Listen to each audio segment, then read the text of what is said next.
சிவாய நம. திருச்சிற்றம்பலம். ஞானாசிரியராகவும் ஞான குருவாகவும் எம்மை வழி நடத்தும் நம்பி ஆரூரர் திருவடிகளையும் அண்ணாமலை பெருமான் திருவடிகளையும் மனம் மொழி மெய்களால் வணங்கி மகிழ்கின்றேன். மே 4 முதல் மே 28 வரைக்கும் நமக்கு அக்னி நட்சத்திர சிறப்பு தொடர் நிகழ்வு நிகழ்ந்து கொண்டிருப்பது நம் அனைவருக்கும் தெரியும். அந்த அமைப்பில் இன்று முதல் திருமுறையில் இருந்து 130வது திருப்பதிகம், அதாவது திரு ஐயாறு என்ற திருத்தலத்திற்கு உரித்தான ரொம்பவே பிரபலமான ஒரு திருப்பதிகத்தோடைய பொருள் விளக்கத்தை நம்மோடு பகிர்ந்து கொள்வதற்காக பெங்களூரில் இருந்து சிவ கற்பகஜோதி முருகவேள் அம்மா நம்மோடு இணைந்திருக்கின்றார்கள். அம்மா அவர்களை பற்றி நாம் ஏற்கனவே பார்த்திருக்கின்றோம். என்னென்னா, ஒரு சிறப்பு என்ன அப்படின்னாக்க, சைவ சித்தாந்த ஆசிரியையாக இருக்கின்றார்கள். எளிமையான முறையில் திருமுறைகளை பாடுவதற்கும் எளிமையான முறையில் சித்தாந்தத்தை கொண்டு செல்வதற்கும் அவர்கள் கண்டிப்பாக எப்போவுமே முன்னால் நிற்பாங்க. அது மட்டும் இல்லை, அண்ணாமலையார் அப்படின்னு சொன்ன மாத்திரத்திலேயே அவ்வளோ ஒரு பக்தி, அண்ணாமலையாருடைய அடிமையாகவே வாழ்ந்து கொண்டிருப்பவர்கள் தான். கணவனும் மனைவியுமாக சேர்ந்து அண்ணாமலையாருக்கு அடிமை தொண்டு செய்து கொண்டிருப்பவர்கள் தான் இன்று நம்மோடு இணைந்திருக்கின்றார்கள். திரு ஐயாறு பதிகத்தை பற்றின சிந்தனையில். சிவாய நம. திருச்சிற்றம்பலம். சிவாய நம. திருச்சிற்றம்பலம். கூறும் நாவே முதலாக கூறும் கரணம் எல்லாம் நீ தேரும் வகை நீ திகைப்போம் நீ தீமை நன்மை முழுதும் நீ வேறோர் பரிசிங்கொன்றில்லை மெய்மை உன்னை விரித்துரைக்கில் தேரும் வகையன் சிவலோகா திகைத்தால் தேற்ற வேண்டாவோ. திருச்சிற்றம்பலம். சிவாய நம. திருச்சிற்றம்பலம்.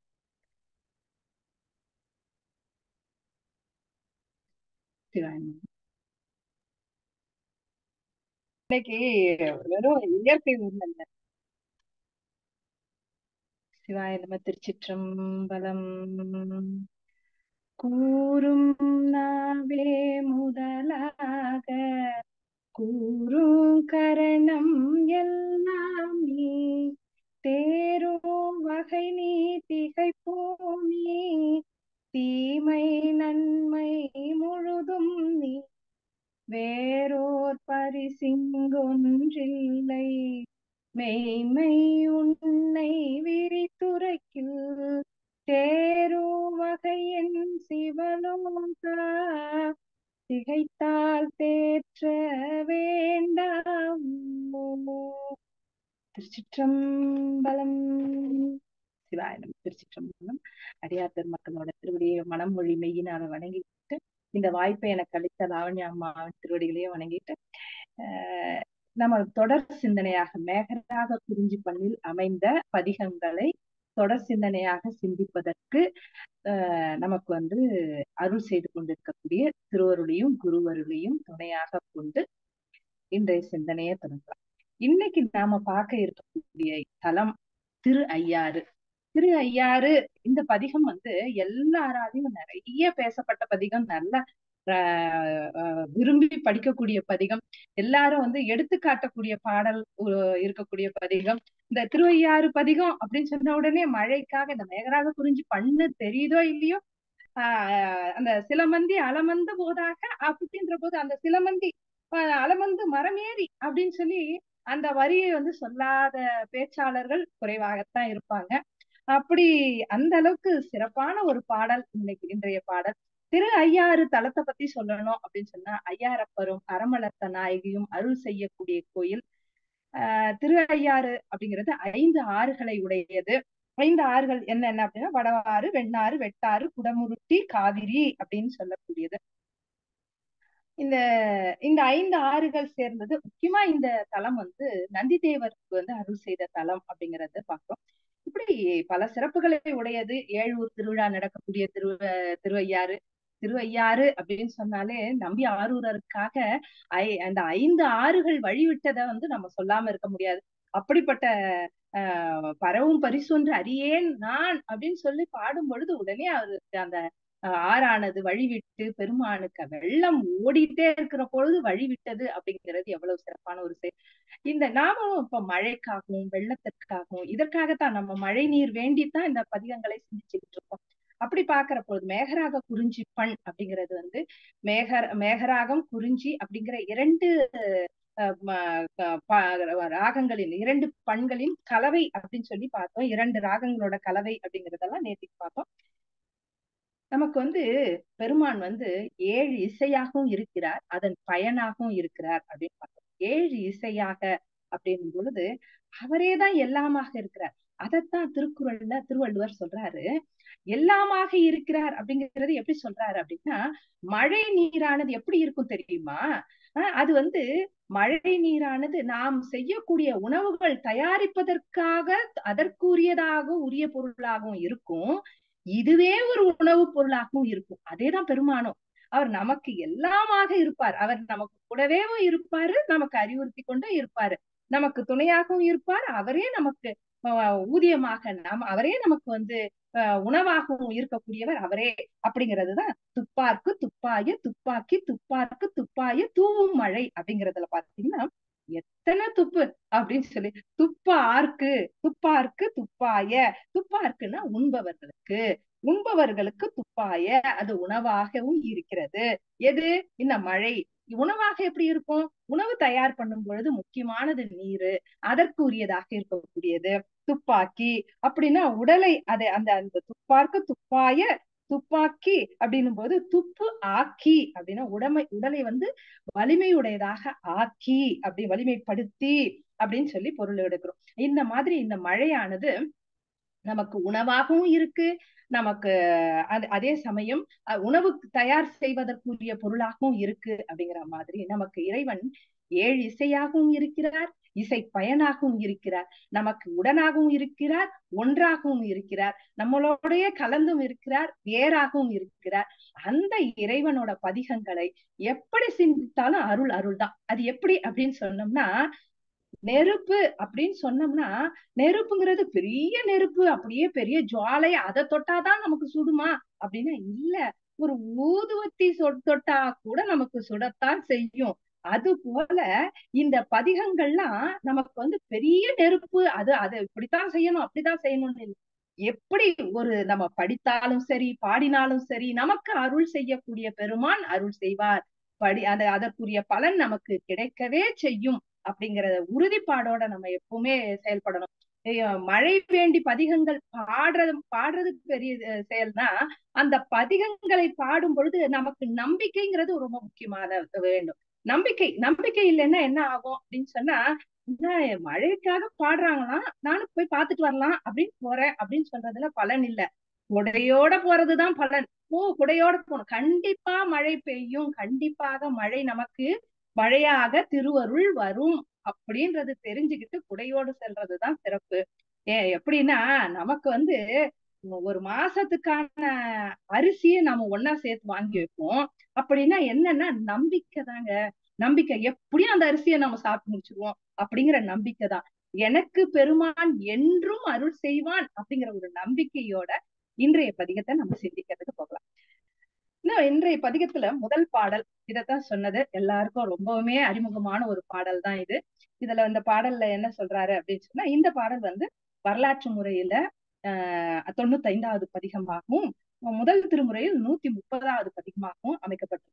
இந்த பதிகத்தை சொல்றதுக்கு முன்னாடி இந்த பதிகத்துக்கான ஒரு குறிப்பாக சேக்கிழார் பெருமான் என்ன சொல்லியிருக்காரு அப்படின்னு எடுத்து பார்த்தோம்னா, சேக்கிழாரோட வாக்குல இந்த பதிகத்துல வரக்கூடிய வரிகளையே கொண்டு வந்து சேர்த்திருக்காரு. வந்து அணைந்து திருத்தொண்டர் மருங்கு வர மானேந்து கைய தம்பால் நந்தி திருவருள் பெற்ற நன்னகரை முன்னிறைஞ்சி நன்னும் போதில், நந்தி திருவருள் பெற்ற நன்னகர் நல்ல நகராக இருக்கக்கூடிய இந்த தலத்தை முன்னிறைஞ்சி நன்னும் போதில் 5 புலன் நிலை கலங்கும் இடத்து அஞ்சல் என்பார் தம் ஐயாறு என்று குந்தி நிறை செந்தமிழின் சந்தை இசை போற்றிசைத்தார் புகழிவேந்தர் அப்படின்னு சொல்றார். அவர் எழுதியிருக்கிறதே புந்தி நிறை சந்த இசையாகதா, தென்தமிழ்ல சந்த இசையோட தான் எழுதியிருக்காரோ அப்படிங்கிற மாதிரி இருக்கு. சேக்கிழார் பெருமான் அருளி செய்ததும் அதுல வந்து இந்த 5 புலன் நிலை கலங்கும் இடத்து அஞ்சல் அப்படின்னு சொல்லணும். எப்ப 5 புலன் நிலை கலங்கும் அப்படின்னு சொன்னோம்னா, நம்ம கிட்ட வந்து ஒரு ரூபா கூட இல்லாத ஒரு காலகட்டம். அந்த நிலையில ஒருத்தர் வந்து நமக்கு 1000 நோட்டுகளுடைய கட்டை கொடுக்குறாருன்னு வச்சுப்போம் கையில. நாம வந்து முதல்ல என்ன பண்ணுவோம், கொண்டாட்டமா வரிசையா எடுத்து எடுத்து எடுத்து செலவு பண்ணிக்கிட்டே இருப்போம். குறைய குறைய குறைய குறைய ஒரு பயம் வரும் பாருங்க. அந்த பயம் வரும்போது கடைசி ஒரு தாள் இருக்கும். இந்த ரூபாய் நோட்டும் போயிடுச்சு அப்படின்னு சொல்லும் பொழுது, அது கொடுக்கறதுக்கு முன்னாடி கை ஒரு நடுங்கும் பாருங்க. அந்த நடுக்கத்தை தான் சொல்றேன். அச்சோ இதுவும் போயிடுச்சுன்னா நான் என்ன பண்ணுவேன்? இந்த உடம்பு இருக்கும் பொழுதுதான் இறைவனை வணங்க முடியும். இறைவனை நினைப்பதற்கு, இறைவனை போற்றுவதற்கு தலையே நீ வணங்காய், கண்கால் காண்பீன்களோ, மூக்கே நீ முரலாய் அப்படின்னு சொல்லிட்டு நாவுக்கரசு பெருமான் சொல்லியிருக்காரு. அது போல நம்மளுடைய அங்கங்கள் அனைத்தும் கிடைத்தது எதற்கு அப்படின்னா, இறைவனை வணங்குவதற்காக பெற்றதை கொண்டு பிழையே பெருக்கிட்டு இருக்கோம் நாம. அந்த நேரத்துல எல்லாம் இழந்த நிலையில், அந்த நிலையில எல்லாம் இழந்த நிலையில பெருமானே நான் என்ன பண்ணுவேன், எனக்கு எல்லாமே போயிடுச்சு, இப்ப கண்ணு கொஞ்சம் மங்கலா தெரியுது, காது கொஞ்சம் கிட்ட வந்து பேசினா கேக்குது, அப்புறம் கை வந்து நடுக்கம் தெரியுது அப்படின்னு சொல்லக்கூடிய நிலையெல்லாம் வந்த பிறகு பெருமானை உன்னை நினைக்க முடியுமா? அன்றைக்கு இன்றே சொல்லி வைத்தேன் அப்படின்னு சொல்லிட்டு வைணவத்திலயும் ஒரு சொல்லு இருக்கு. அன்னைக்கு ஒரு நாளைக்கு எனக்கு அந்த மாதிரி ஒரு நிலைமை வந்ததுன்னா என்னால சொல்ல முடியாது பெருமானே, அதனால இன்னைக்கே சொல்லி வைக்கிறேன் அப்படின்னு சொல்லு. அதே மாதிரிதான் இங்க வந்து நமக்கு ஞானசம்பந்த பெருமான் சொல்றாரு, புலனைந்தும் பொறி கலங்கி நெறி மயங்கி அறிவு அழிந்திட்டு மேல் உந்தி அலமந்த போதாக அஞ்சேல் என்று அருள் செய்வான் அமரும் கோயில் வலம் வந்த மடவார்கள் நடமாட முழவதிர மழை என்று அஞ்சி சிலமந்தி அலமந்து மரம் ஏறி முகில் பார்க்கும் திருவையாரே அப்படின்னு சொல்றாரு. அதாவது எப்போ வந்து நமக்கு புலன் 5ம் பொறி கலங்கி நெறி மயங்கு கூடிய நிலை எப்ப வரும் அப்படின்னா, அறிவு அழிந்த நிலையில முதல்ல அறிவு அழிந்ததனால், அறிவு அப்படிங்கிறது நம்ம பொறி புலன்களால அடையக்கூடிய அறிவு. அந்த அறிவு அழிந்ததுனால நமக்கு கண்ணு சரியா தெரியல, காது சரியா கேட்கல, நமக்கு செயல்பாடு சரியா வரல, கோயிலுக்கு நடந்து போக முடியல, இந்த மாதிரி இருக்கும்போது கையெடுத்து வணங்க முடியல. இதையெல்லாம் செய்யும்போது அந்த அறிவு அழிந்துட்டு இருக்கும் பொழுது, அந்த நேரத்தில் நெறி மயங்கி, என்ன நெறி மயங்கி, கண்ணு பார்க்கணும், அந்த பார்க்க வேண்டிய வழியை பார்க்கல அப்படிங்கிறது. புலன் 5ம் பொறி கலங்கி, புலன் 5ம் 5 புலன்களும் கலங்கி இருக்கக்கூடிய நிலை வருது. புலன் 5ம் பொறி கலங்கி நெறி மயங்கி அறிவு அழிந்திட்டு மேல் உந்தி.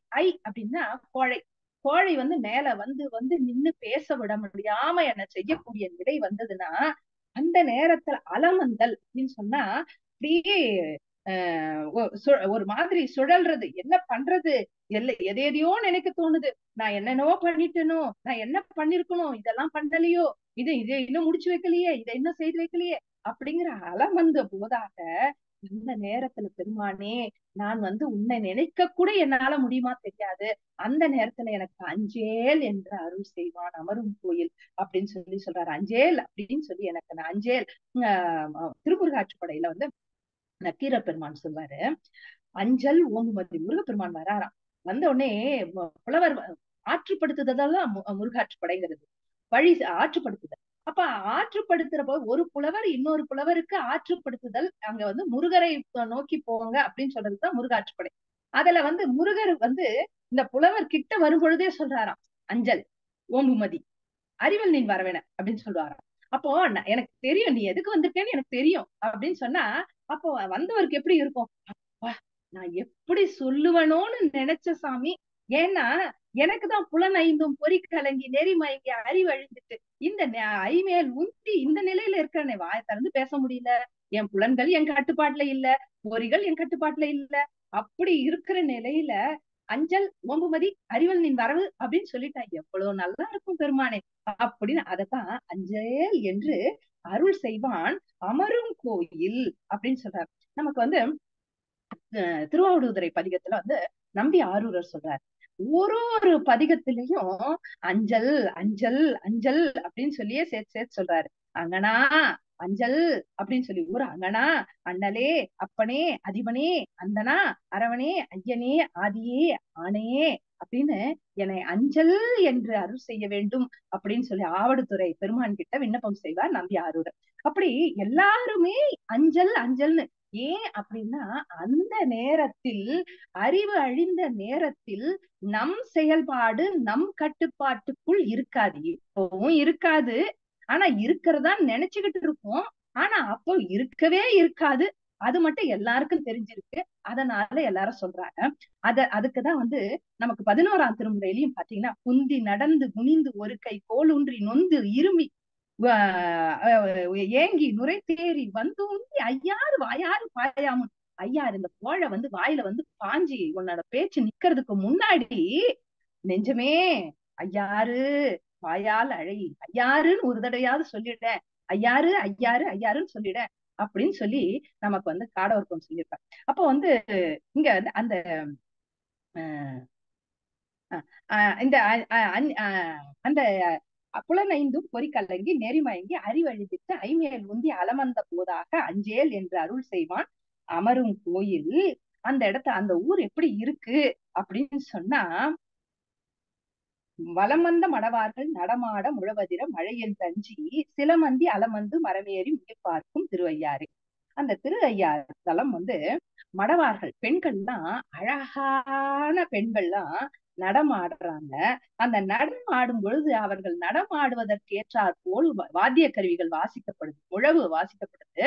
அந்த முழவு அதிர்வது எப்படி இருக்கு அப்படின்னா, அந்த மழை மழைதான் வருதோ இடி இடிக்குதோ அப்படின்னு சொல்லி சில பெண் குரங்குகள் மேல ஏறி, எப்பவுமே பெண் புத்தி எப்பவுமே அடுத்து என்ன நடக்க போகுது அப்படிங்கிறத உடனே பார்த்து அதற்கேற்ற தயாரை செய்து கொண்டு தன்னையும் தன் குடும்பத்தையும் காக்கக்கூடியதாக இருக்கும். அதனால அந்த பெண் குரங்கு என்ன பண்ணுதான், மரத்து மேல ஏறி போய் பாக்குதான்.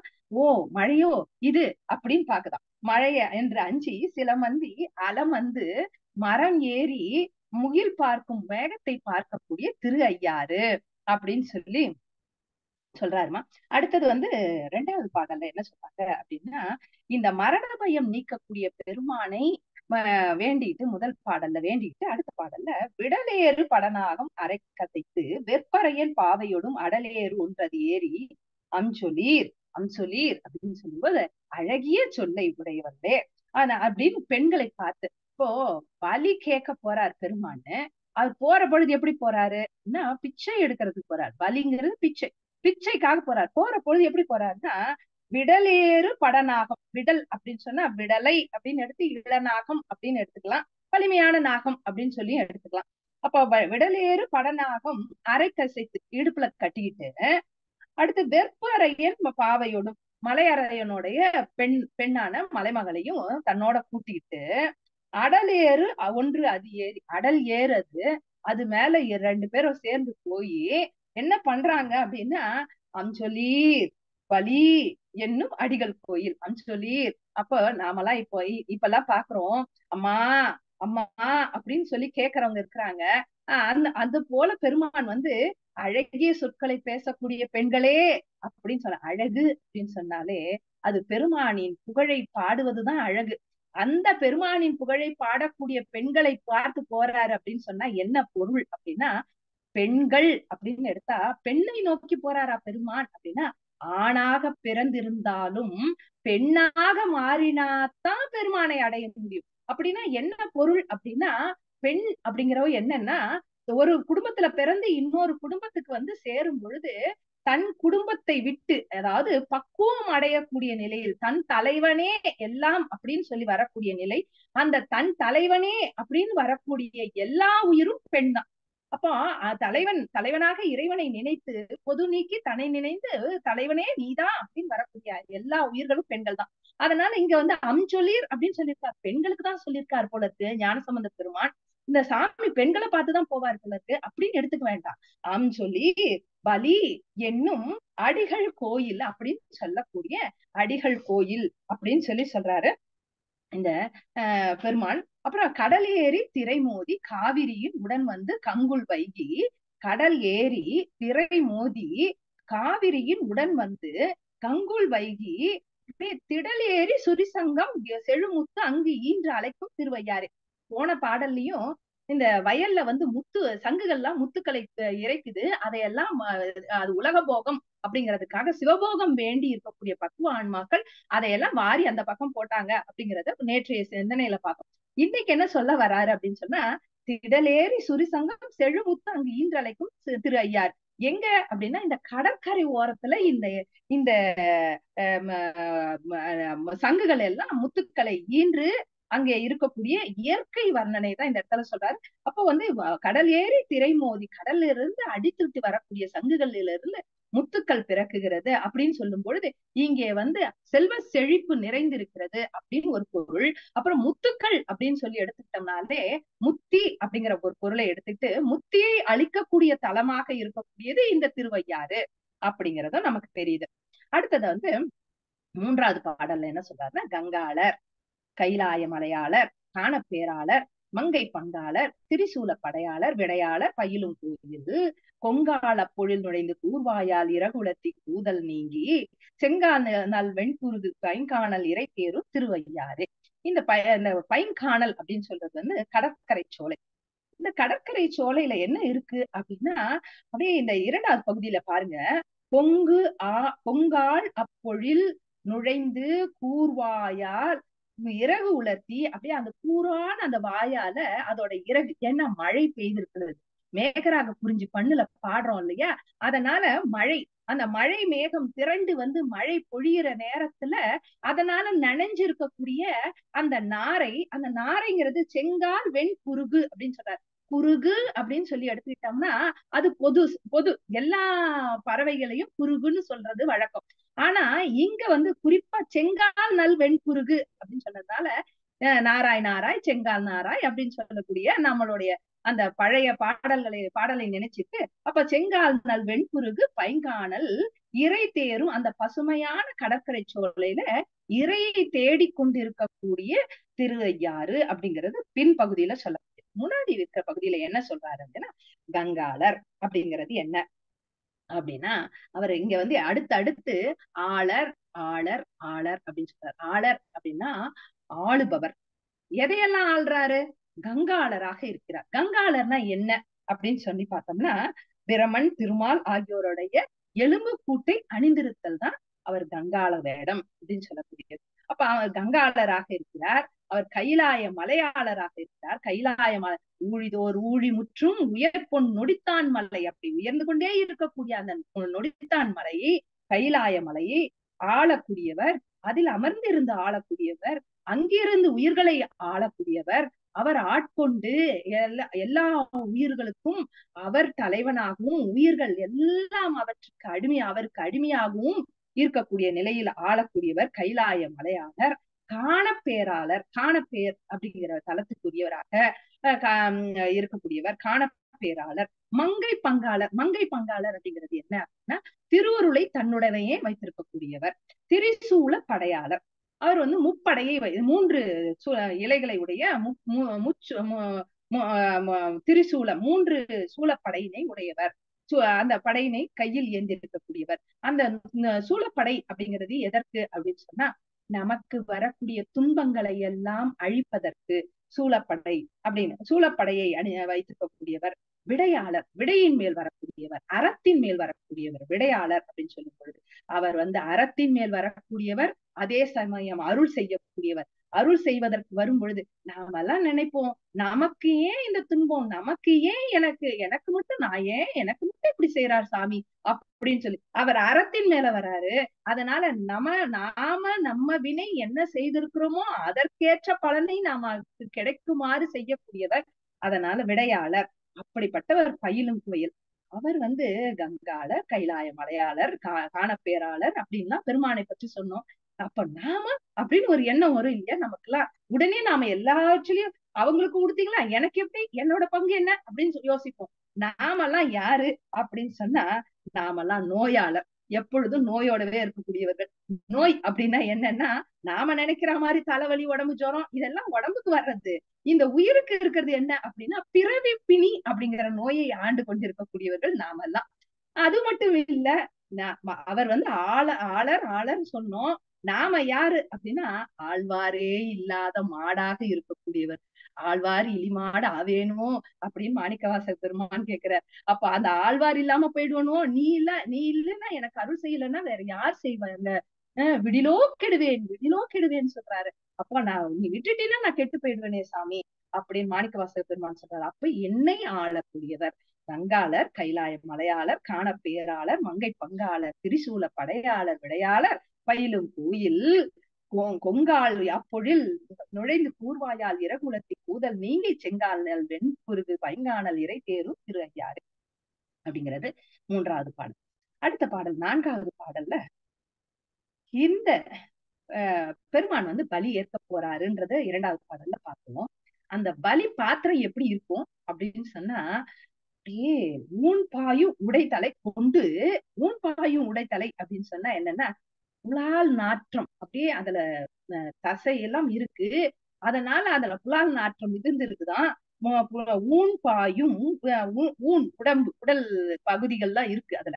ஊன் பாயும் உடைத்தலை அப்படின்னா உடைனா முடை நாற்றம் உடைய தலை, அந்த முடை நாற்றம் உடைய தலையை கொண்டு அதை எடுத்துக்கிட்டு ஊரின் பலி குழல்வார். ஒரு ஊரா போய் தேடி, ஒரு தெருவா போய் தேடி யாராவது பிச்சை போடுவாங்களா அப்படின்னு சொல்லி பார்த்து அங்க வந்து ஒரு இடமா போய் கேட்கிறாராம். இது மாதிரி ஒரு காட்சி நமக்கு வந்து குங்குளிய கலைய நாயனார் புராணத்துல வருது. அதுல என்ன சொல்லறாங்க அப்படின்னு சொல்லி பாத்தீங்கன்னா, குங்குளிய கலைய நாயனார்ல அவருக்கு செல்வம் எல்லாம் இழந்துட்டாரு. அவருடைய மனைவியார் அவங்களுக்கு வந்து தாலியை கொடுத்து 2 நாளா சாப்பிடாம இருக்கிறோம், எல்லாரும் போய் அரிசி வாங்கிட்டு வாங்க, நெல் வாங்கிட்டு வாங்கன்னு சொல்லி அனுப்புறாங்க. அவர் அதில் குங்குளியம் வாங்கி சாமிக்கு போட்டுடுறாரு. போட்டு முடிச்ச பிறகு குங்குளியத்தோட பெருமை என்னன்னு பாக்கணும்னா, திருவையாற்றுல இன்னைக்கும் குங்குளிய குண்டம்னு ஒண்ணு வச்சு அதுல போட்டுட்டு இருக்கிறது நம்ம பாக்கிறோம். அந்த அளவுக்கு குங்குளியம் வந்து பெருமையானது. அந்த குங்குளிய புகை போடுறதுனால பெருமான் வந்து என்ன செய்யறாரு, அவங்களுக்கு எல்லா வளன்களையும் ஒரே இரவுல எல்லாத்தையும் கொடுக்குறாரு. அவங்க மனைவியார் என்ன சொல்றாங்க, அப்படியே அல்லொத்த கண்டன் அருள் தர வந்தது அப்படின்னு சொல்றாங்க. அல்லொத்த கண்டன் அருள் தர வந்தது என்ன அப்படின்னா, இது வளையல், இது கழுத்துல அணியக்கூடிய மாலை, இது காதுல அணியக்கூடிய கம்மல் அப்படின்லாம் பிரிச்சு பார்க்கல. இது நெல்லு, இது பருப்பு, இது அரிசின்னு எல்லாம் பிரிச்சு பார்க்கல. எல்லாமே ஒண்ணுதான், எல்லாமே அல்லொத்த கண்டன் தந்துதான் அப்படின்னு சொல்லி பாக்குறாங்க. அத சொல்லிட்டு வரும் பொழுது அந்த இடத்துல பெருமானை பற்றி சொல்லும் பொழுது அவர் வந்து எல்லாத்தையும் தந்தாருப்பா. ஆனா அவர் எப்படிப்பட்டவர்னா பலிக்காக ஊரா போயிட்டு இருக்கிறவர் அப்படின்னு சொல்றாங்க. அப்ப பலிக்காக ஊர்தோறும் பலி கொண்டு உயிர்க்கும் ஒருவனது அருளினால் அப்படின்னு சொல்லி சொல்றாரு. ஊர்தோறும் பலி கொண்டு, அப்ப ஊர்தோறும் பலி கொண்டு ஊர் ஊரா போய் பிச்சை எடுத்துக்கிட்டு இருக்கிறவரு இவங்களுக்கு எல்லாவற்றையும் கொடுத்தாராம். எப்படி கொடுத்தாரு அப்படின்னு சொன்னா, பலியெல்லாம் அவர் வாங்கிக்கிறாரு, பலி வாங்குறது அவர் வேலை.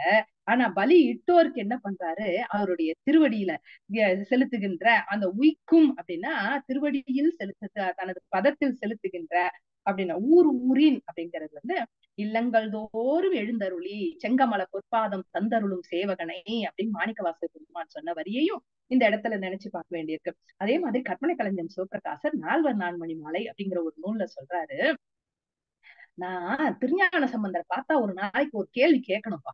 என்ன கேள்வி கேட்கணும் அப்படின்னா, முத்துச்சிவிகை உனக்கு எப்படி அவர் கொடுத்தாரு? அவரே ஊரா போய் பிச்சை எடுத்துக்கிட்டு இருக்காரு, உனக்கு எப்படிப்பா முத்துச்சிவிகை கொடுத்தாரு? அவர்கிட்ட எங்கப்பா வந்தது அப்படின்னு கேள்வி கேட்கணும் அப்படின்னு சொல்லி சொல்றாரு. அப்படிப்பட்ட அப்படி பலி எடுக்கக்கூடிய பெருமான். அப்போ அவர் வந்து ஊன்பாயும் உடைத்தலை கொண்டு ஊரூரின் பலி குழல்வார் உமையாள் பங்கர், உமையோட பங்காக இருக்கக்கூடியவர் தான் பாயும் விடையேறும் சங்கரனார். சங்கரனார் அப்படின்னு சொன்னா அவர் வந்து நன்மைகளையே செய்யக்கூடியவர், அதனால அவர் சங்கரனார். நலமிலன் நன்னார்க்கு நன்னினர்க்கு நல்லன் சலமிலன் பேர் சங்கரன். சலமில்லாதவன், இந்த உயிர் எனக்கு வேண்டியது, இது வேண்டாதது. எப்படி மழை வந்து இந்த நிலம் எனக்கு விருப்பமானது, இந்த நிலம் மேடு நிலம், இங்க நீர் நிக்காது அப்படின்னு சொல்லி பார்க்காம எல்லா இடத்துலயும் மழை பொழியுமோ அது போல் அருள் செய்யக்கூடியவன் பெருமான். எல்லா உயிர்களுக்கும் ஒரே மாதிரி அருள் செய்யக்கூடியவன் பெருமான். அதனால அவன் சங்கரனார். மான் பாய, இது வந்து அருமையான ஒரு இயற்கை வர்ணனை. சங்கரனால் தழல் உருவர். அவர் சங்கரனார் நன்மைகளை செய்யக்கூடியவர். அவர் தழல் உருவராக இருக்கக்கூடியவர். தங்கும் கோயில் மான்பாய வயலருகே மரவேறி மந்திப்பாய் மடுக்கள் தோறும் தேன்பாய மீன்பாய செழுங்கமல முட்டலரும் திருவையாரே. அப்படிங்கிறது என்னன்னா, அந்த வயல்ல எப்படி இருக்கு அப்படின்னா, அந்த அந்த வயலை ஒட்டின நிலத்துல சோலையில வந்து மான் பாய்ந்து ஓடுது.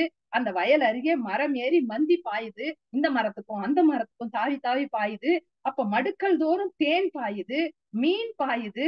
அந்த தேன் பாயறதுனால மீன் பாயுது.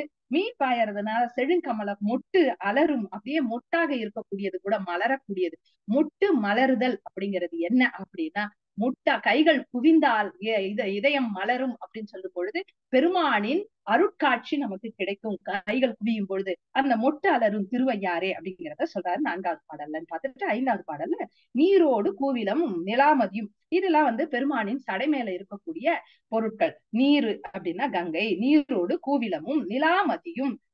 கூவிலம்ங்கிறது வில்வம், நிலாமதி நிலா குளிர்ச்சியான மதியையும், வெள்ளேருக்கும் நிறைந்த கொன்றை தாரோடு தன் கரந்தை சடைக்கணிந்த குளிர்ந்த கரந்தையையும் சடைக்கணிந்திருக்கக்கூடிய தத்துவனார் அப்படின்னு சொல்றார். தத்துவனார் அப்படின்னு சொன்னா, நாமெல்லாம் தத்துவங்கள்னு இந்த 36 கருவிகளை படிக்கிறோமே அந்த தத்துவமா, அதுதான் அவரா அப்படின்னு சொன்னா அப்படி இல்ல. 36 தத்துவம்ன்றது நமக்கு கிடைத்த, நமக்கு வந்து பெருமான் அவர் கருணையினால மாயையை கொண்டு நமக்கு கொடுத்த கருவிகள். அதெல்லாம் தத்துவம் அப்படின்னு சொல்லி எடுத்துக்கிட்டனாலே உண்மை அப்படிங்கிறது பொருள், உள்ளது என்றும் உள்ள பொருள் அப்படிங்கிறது தத்துவம். அப்படி பார்க்கும்போது என்றும் உள்ளவன் தத்துவன், அதனால அவர் தத்துவனார். என்றும் உள்ளவன் தங்கும் கோயில் காரோடி விசும்பளந்து கடினாரும் பொழில் அணைந்த கமழ்தார் வீதி தேரோடும் அரங்கேறி சேயிழையார் நடம்பயிலும் திரையாறு. அப்படிங்கிறதுக்கு வந்து இந்த மேகங்கள் வந்து அப்படியே கார் மேகம் வந்து ஓடி மழை பெய்வதற்கான அடையாளம் இதெல்லாம் சொல்றாரு. நம்ம இந்த பாடல்கள்லாம் சிந்திக்கிறதுக்கு காரணம் மழை வேண்டிதான். அதற்காக கார் ஓடி விசும்பு அளந்து கடினாரும் மனம் நாரக்கூடிய பொழில் அணைந்த கமழ் தார் வீதி தேரோடும். அப்போ தேரோடுதல் நாம நேற்றுக்கே பார்த்தோம். சிறப்போடு பூசனை வேணும் அப்படின்னு சொன்னா அதற்கு மழை வேண்டும் அப்படின்னு சொல்லி, அப்ப மழை வேண்டும் அப்படிங்கிறது நித்திய பூசைக்கும் வேணும், நைமித்திய பூசைக்கும் வேணும் அப்படின்னு பார்த்தோம். அப்ப இங்க காரோடி விசும்பளந்து கடினாரும் பொழில் அணைந்த கமழ்தார் வீதி அப்படின்னா, அப்ப அந்த மேகங்கள் சூழ்ந்திருக்கக்கூடிய நிலையில் மழை பொழியும் பொழுது, அதனால் மழை பொழிவதனால் செழிப்பாக இருக்கக்கூடிய சோலை, அந்த சோலை மலர்ந்திருக்கக்கூடிய மலர்கள் நிறைந்திருக்கக்கூடிய நிலை, அந்த நிலையில தேர் ஓடக்கூடிய வீதியில் அங்கு அரங்கேறி சேயிழையார் நடம் பயிலும். அப்போ மக்கள் எல்லாம் உலகம் உவப்ப வளநேர்வு திரிதரு பல புகழ் ஞாயிறு அப்படின்னு சொல்லி நமக்கு வந்து உலகம் உவத்தல் அப்படிங்கிறது எப்ப நடக்கும் அப்படின்னு சொன்னா, சூரியன் வரணும், மழை பொழியணும், இந்த அருள்லாம் நடக்கணும். அதெல்லாம் நடக்கிற பொழுதுதான். அப்ப இங்க மக்கள் இன்பமாக இருப்பதனாலதான் இங்க வந்து அரங்கேறி சேயிழையார் நடம் பயில்கிறார்கள் அப்படிங்கிற குறிப்பை இந்த இடத்துல சொல்றாங்க. அடுத்தது வந்து அடுத்த பாடல் 6வது பாடல் வந்து வேந்தாகி விண்ணவர்க்கும் மன்னவர்க்கும் நெறிக்காட்டும் விகிர்தனாகி. வேந்தாகி அப்படின்ற பொழுது பெருமானை அரசனாக போ அப்படின்னு எடுத்தோம்னா, நமக்கு சங்க இலக்கியத்தெல்லாம் போ அப்படின்னு அரசனைத்தான் சொல்லுவாங்க. அதற்கு பிறகு வந்த காலத்துல போ அப்படிங்கிறது என்ன அப்படின்னா, போங்கிறது இறைவனைக்கும், அதற்கு பிறகு சித்தாந்தத்தெல்லாம் பார்க்கறப்போது போ அப்படிங்கிறது குருநாதரைக்கும். இங்க வந்து வேந்தாகி அப்படிங்கிறது பெருமானை சொல்றார் ஞானசம்பந்தன். வேந்தாகி விண்ணவர்க்கும் மன்னவர்க்கும் நெறிக்காட்டும் விகிதனாகி. விண்ணவராக இருக்கட்டும், மன்னவர்களாக இருக்கட்டும், மண்ணில் பிறந்த மக்கள் உயிர்களாக இருக்கட்டும், யாராக இருந்தாலும் அத்தனை பேருக்கும் அவர் அருள் செய்யக்கூடியவர், நல்வழி காட்டக்கூடியவர், நெறி காட்டும். அதனால்தான் மாணிக்கவாசக பெருமான் வந்து திருதசாங்கம், திருப்பள்ளி எழுச்சி அப்படிங்கிற பதிகங்கள்லாம் அரசனுக்குரிய பதிகங்களைத்தான் வைத்து பாடினார். அரசனுக்கு எப்படி பாடுவாங்களோ அது போல இறைவனை வைத்து பாடினார். நெறி காட்டும் விகிர்தனாகி. விகிர்தன் அப்படின்னு சொல்றது என்ன அப்படின்னா, வள்ளல் அப்படின்னு ஒரு பொருள், மாறுபாடுடைய செயல்களை உடையவன் அப்படிங்கிறது ஒரு பொருள். விகிர்தனாகி பூந்தாம நரும் கொன்றை சடை கணிந்து, நல்ல வாசம் நிறைந்த நரும் கொன்றையினை சடை கணிந்த புண்ணியனார் நன்னும் கோயில் காந்தாரம் இசையமைத்து காரிகையார் பண்பாட கவினார் வீதி. காந்தாரம் இசையமைத்து பாடக்கூடியது, பாடக்கூடிய பெண்கள் இருக்கக்கூடியது. அந்த பாடும் பொழுது அங்க ஒரு கூட்டம் பாடிக்கிட்டு இருந்தது. ஒரு கூட்டம் என்ன, இன்னிசை வீணையர் யாழினர் ஒரு பால் இருக்கொடு தோத்திரம் இயம்பினர் ஒரு பால் சொல்ற மாதிரி அங்க ஒரு கூட்டம் வந்து காந்தாரம் இசை பாடிட்டு அந்த பாடலுக்கு ஏற்றார் போல தேம் தாம் தேம் தாம் தேம் தாம்னு ஒரு கூட்டம் வந்து நடனம் ஆடிக்கிட்டு இருக்கான். தேம் தாம் என்று அரங்கேறி சேயிழையார் நடமாடும் திருவையாறு அப்படின்னு சொல்லி இந்த பகுதியை சொல்றாருமா. அடுத்தது வந்து நின்று உலாம் நெடு விசும்பில் நெருக்கி வரு புறம் ஒன்றும் நீள்வாய் அம்பு சென்று உலாம்படி தொட்ட சிலையாளி மலையாளி சேரும் கோயில் குன்றெல்லாம் கீழ்கூவ கொழும் பிரசமலர் பாய்ந்து வாசம் மல்கு சென்றலார் அடிவருட செழுங்கரும்பு கண் வளரும் திரு ஐயாரே அப்படிங்கிற பாடல்ல என்ன சொல்றாருன்னா, நின்று உலாம் நெடு விசும்பில் நெருக்கி வரு புறம் ஒன்று முப்புறத்தை எரித்த வரலாறு. இந்த முப்புறம் எப்படி இருந்ததுன்னா வான வீதியில அப்படியே இங்கேயும் அங்கேயும் பறந்துகிட்டே இருக்கும். அது என்னைக்கு ஒரு நொடி நேர்கோட்டுல நேரா வருதோ அன்றைக்குதான் பெருமானாக இருந்தாலும் அன்றைக்குதான் அதை மூணுத்தையும் சேர்த்துதான் எரிக்க முடியும். அதனால நின்று உலாம் நெடு விசும்பில் நெருக்கி உயிர்களை எல்லாம் நெருக்கி துன்பப்படுத்தி வரும் புறம் ஒன்று வருகின்ற முப்புறமும் நீள்வாய் அம்பு சென்று உலாம்படி தொட்ட அந்த அம்பினால் தொட்ட சிலையாளி மேருமலையை வில்லாக வளைத்தவன்.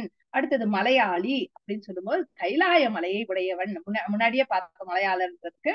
அடுத்தது மலையாளி சேரும் கோயில் குன்றெல்லாம் குயில் கூவ கொழும் பிரச மலர், குன்றுகள் எல்லாம் குயில் கூவுகிறது, கொழும் பிரச மலர் பாய்ந்து வாசம் மல்கு சென்றலார் அடிவருட செழுங்கரும்பு கண் வளரும் திரு ஐயாரே அப்படிங்கறதுல வந்து கண் ஒரு குயில் கூவுகிறது, மலர்களிலிருந்து தேன் பிரசம் அப்படிங்கிறது தேன், மலர் பாய்ந்து வாசம் மல்கு தென்றலா அப்படியே தென்றல் வந்து வருட தென்றல் காற்றடித்தா என்ன ஆகும் அப்படின்னா இந்த பண் வந்து நீலாம்பரி பண்ணு, நீலாம்பரி ராகத்தில் வரக்கூடியது, மேகராக குறிஞ்சி பண்ணு. இந்த நீலாம்பரின்றது வந்து தூங்க வைக்கக்கூடிய பண்ணு. அதுல வந்து இங்க வந்து யார தூங்க வைக்கிறாங்கன்னா தென்றல் வருடி கரும்பினை தூங்க வைக்கிறாங்களாம். சென்றலார் அடிவருட செழுங்கரும்பு கண் வளருதல் அப்படிங்கிறது உறக்கத்துக்குரிய சொல்லு. அந்த கண் வளரும் திரு ஐயாறு அப்படின்னு ஒரு பொருள் எடுத்துக்கலாம். அதே மாதிரி இன்னொரு பொருள் எப்படி எடுத்துக்கலாம் அப்படின்னு சொன்னா, கண் அப்படின்னா கணுக்கள் அப்படின்னா, அப்ப கணுக்கள் தோறும் வளரக்கூடிய தென்றல் வந்து தழுவ இந்த கரும்பானது நல்ல வளர்ச்சி பெறுகிறது. கணுக்கள் அப்படின்ற பொருளை எடுத்தோம்னா வளருகிறது அப்படின்னு எடுத்துக்கலாம். அடுத்ததா வந்து என்ன சொல்றாரு அப்படின்னு சொன்னா, அஞ்சாதே கைலாயம் மலை எடுத்த அரக்கர்கோன் தலைகள் பத்தும் மஞ்சாடு தோல் நெறிய அடர்த்து அவனுக்கு அருள் புரிந்த மைந்தர் கோயில் இன்சாயல் இளந்தெங்கின் பழம் வீழ இளமேதி இரிந்தங்கோடி செஞ்சாலி கதிர் உழைக்கி செழுங்கமல வயல்படியும் திருவையாரே. அப்படியே இந்த இயற்கை வர்ணனை எப்படி இருக்கு அப்படின்னா, மழை வளம் எப்படி இருந்திருந்தா அந்த இயற்கை வர்ணனைகள் வந்து இப்படி இவ்வளவு சிறப்பாக இருந்திருக்கும், அந்த நீர்வளமும் நிலவளமும் எவ்வளவு செழிப்பா இருந்திருக்கு திருவையாறுல அப்படிங்கிறத பாக்குறோம். இதே மாதிரி நமக்கு வந்து இளையான்குடி மாறநாயனார் புராணத்துல மழைங்கிறது எப்படி இருக்கும், மழைன்னு சொல்லி பார்த்தோம்னா ஒரு 2-3 நாயன்மார்கள் தொடர்பா வருவாங்க. அதுல இளையான்குடி மாறநாயனார் வீட்டுக்கு எப்ப வந்தாருன்னா நல்ல மழை கொட்டக்கூடிய இரவு நேரத்துல வந்தாரு பெருமான் அப்படிங்கிறத பாக்குறோம். பெருகு வானம் பிறங்க மழை பொழில் அருகும் நாப்பண்ணும் அறிவரும் கங்குல் தான். அப்படியே கிட்ட பக்கத்துல யார் இருக்காங்க, இடையில யாருன்னா வந்தாங்களா தெரியாதுங்கிற அளவுக்கு இருளாக இருக்கக்கூடிய நிலையை சொல்றாரு. அந்த மாதிரி இருக்கக்கூடிய ஒரு அரக்கர்கோன், அந்த இருள் போன்ற அரக்கர்கோன் அவன். அத சொல்ல வரவரு அவன் எப்படி இருக்கான்னா, அஞ்சாதே கைலை மலை எடுத்த அப்படின்னா அஞ்சுதல், எதற்கு அஞ்ச வேண்டுமோ அதுக்கு அஞ்சணும், எதுக்கு அஞ்சக்கூடாதோ அதுக்கு அஞ்சக்கூடாது. ஆனா இவன் வந்து அஞ்ச வேண்டியது என்ன அப்படின்னா, கைலாய மலையை எடுக்கிறதுக்கு துணியறமே, இதனால என்ன இடர் வருமோ அப்படின்னு அஞ்சாம அவன் வந்து கைலாய மலை எடுத்த அரக்கர்க்கும் தலைகள் 10, அந்த தலைகள் 10 மஞ்சாடு தோல் நெறிய அப்படின்னா, மஞ்சு அப்படின்றது வந்து மேகம்னு பொருள் எடுக்கக்கூடாதீங்க. இங்க மஞ்சுங்கிறது மைந்து அப்படிங்கிற பொருள். மைந்துன்னா வலிமையான அவனுடைய தோல் நெறிய அடர்த்து அவனுக்கு அருள் புரிந்த, அப்ப நாளும் கொடுத்து அவருக்கு அந்த ராவணனுக்கு அருள் செய்த வரலாறு இந்த இடத்துல சொல்றாரு. அருள் புரிந்த மைந்தர் கோயில் இன்சாயல் இளந்தெங்கின் இளமையான இளம் தெங்கு தென்னை மரத்துல இருந்து தென்னங்காய் வந்து விழுது, தெங்கின் பழம் வீழ அந்த அப்படியே இது எப்படி இருக்குன்னா காட்சி, நீரோடை இருக்கு, அந்த நீரோடையை ஒட்டி தென்னை மரம் அப்படியே வளர்ந்து வளைஞ்சு நிக்குது. அப்படி வளைஞ்சு நிக்கிற பொழுது அந்த தென்னை மரத்துல இருந்து தேங்காய் வந்து அப்படியே ஒரு காற்று அடிக்கிற பொழுது அப்படியே அதுல இருந்து கீழே விழுது. அங்க ஏற்கனவே அந்த நீர்நிலையில அப்படியே படுத்து கிடந்தது ஒரு எருமை. அந்த எருமை மேதிங்கிறது எருமை. அந்த இன்சாயல் இளந்தெங்கின் பழம் வீழ அந்த இளமேதி என்னவோ விழுந்துருச்சு அப்படின்னு சொல்லி பயந்துட்டு வேகமா மேல ஏறி போய் இளமேதி இரிந்து அங்கு ஓடி, பக்கத்திலேயே ஒரு வயல் இருந்துதான். அந்த வயல் எப்படின்னா செஞ்சாலி கதிர், செஞ்சாலி அப்படின்றது சாலினா அரிசி, செஞ்சாலி அப்படின்னா செம்மையான அரிசி, சென்னல் அப்படின்னு சொல்லக்கூடியது. செஞ்சாலி கதிர் உழைக்கி அந்த இடத்துல எல்லாம் அந்த நெல்லு அந்த பயிரெல்லாம் தாண்டி அந்த பக்கம் போய் கதிர் உழைக்கி செழுங்கமல வயல் படும், செழுங்கமலங்கள் மலர்ந்திருக்கக்கூடிய அந்த வயல்ல போய், அது வேற ஒண்ணும் செய்யாது, இங்க படுத்துட்டு இருந்தது அங்க போய் படுத்துட்டு இருந்தது, அவ்வளவுதான்.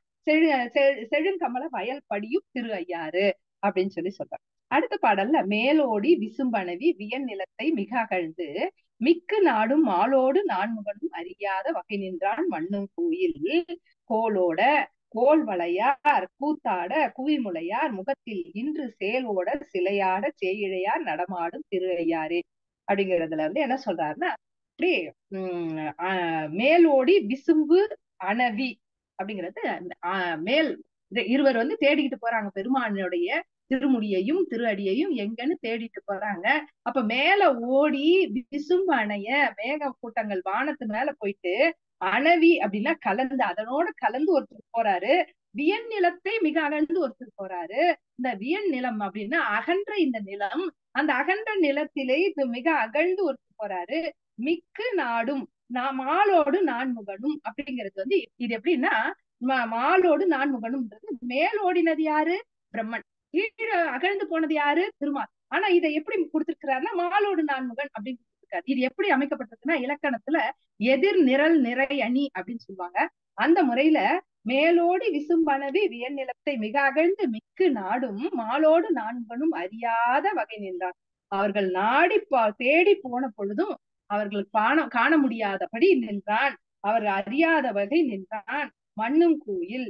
அப்போ அப்படி இருக்கக்கூடியவன் நிலைத்திருக்கக்கூடிய கோயில்.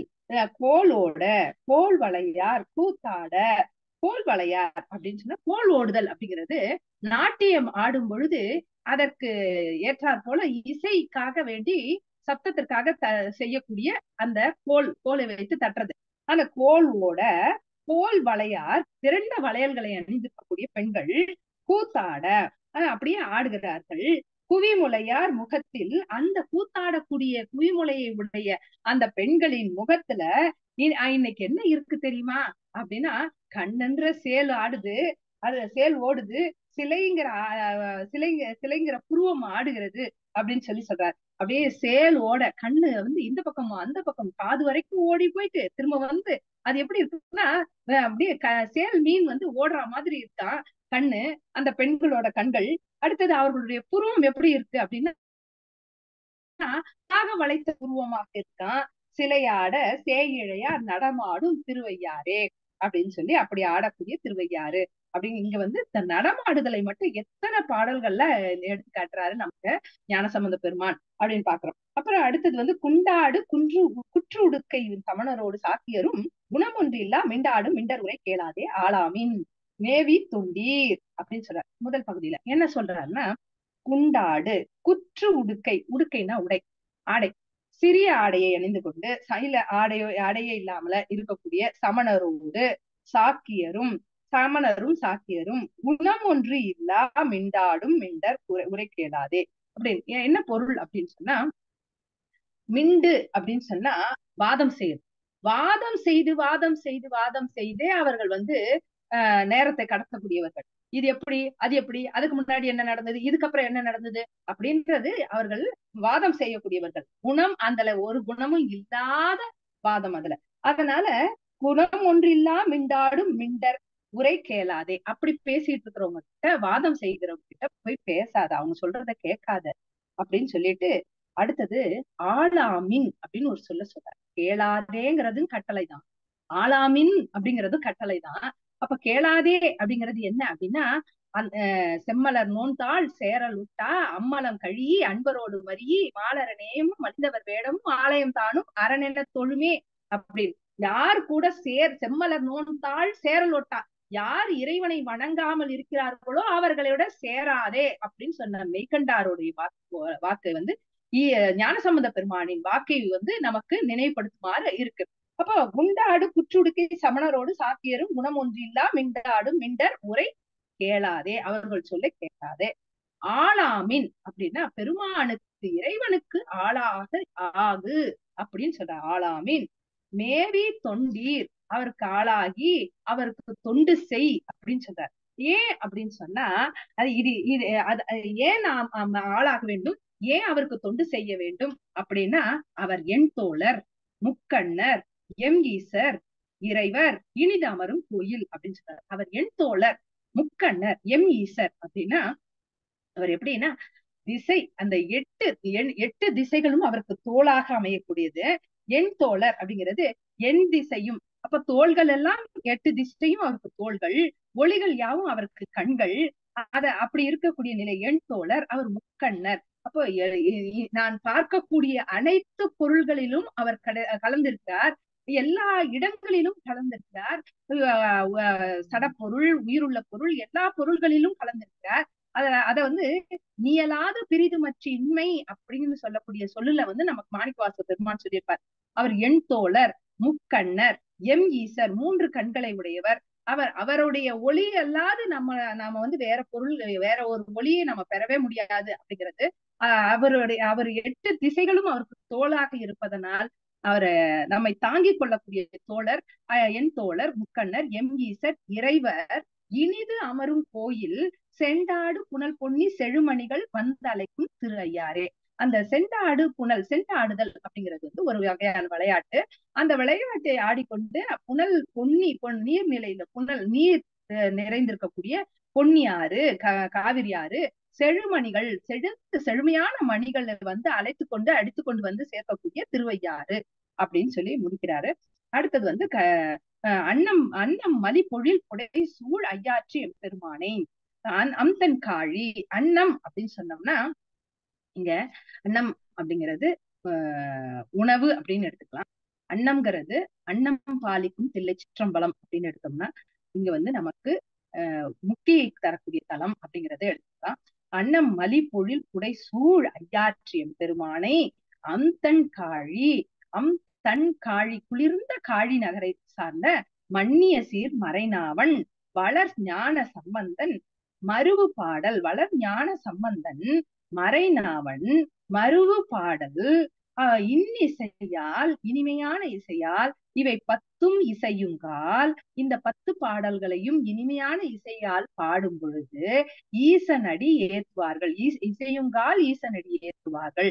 அப்ப இந்த 10 பாடல்களையும் பாடி ஈசன் திருவடியை ஏத்தினோமானால் தன்னிசையோடு அமருலகில் தவநெறி சென்று எய்துவர் தாழாதன்றே அப்படின்னு சொல்றார். அதாவது அந்த தன்னிசையோடு அப்பொழுதே என்ன ஆகும் அப்படின்னு, அமருலகில் தவநெறி சென்று, அமருலகில் தவநெறி சென்று சரியை கிரியை யோகம்ங்கிற நிலையில சென்று இறைவனை திருவடியை அடைவார்கள். தன்னிசையோடு அமருலகை அடைவார்கள்.